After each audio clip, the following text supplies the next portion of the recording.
आणि यानंतर कोकणातल्या कोळी बांधवांसाठी मोठी बातमी आहे। कोकणातील 5 जिल्ह्यातील कोळीवाड्यांचं सर्वेक्षण आणि सीमांकन होणार आहे। कोकण विभागीय आयुक्तांच्या अध्यक्षतेखाली यासाठी समिती गठीत करण्यात आली आहे। ठाणे, पालघर, रायगड, रत्नागिरी आणि सिंधुदुर्ग जिल्ह्यातील कोळीवाड्यांचा यामध्ये समावेश आहे। कोळीवाड्यांचं प्रत्यक्ष सर्वेक्षण करून सीमांकनासाठी मार्गदर्शक तत्त्व निश्चित होणार आहेत। 5ही जिल्ह्यांचे जिल्हाधिकारी समितीचे सदस्य असतील।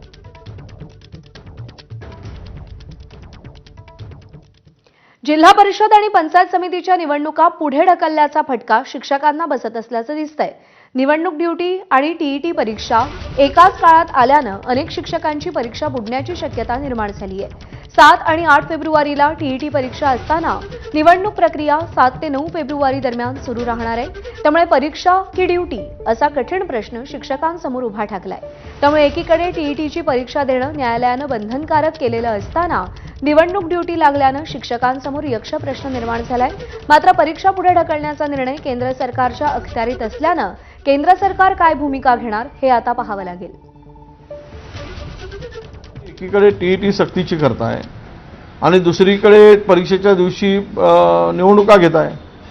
हे जरा राज्य सरकार आणि निवडणूक आयोगामध्ये समन्वय नाही किंवा निवडणूक आयोगाचं तोंड शिवलं आहे। आम्ही शिक्षकांच्या बाजूने उभे आहोत। अशा प्रकारे शिक्षकाचा छळ करणं राज्यामध्ये शिक्षणासारखं पवित्र दान करणाऱ्या शिक्षक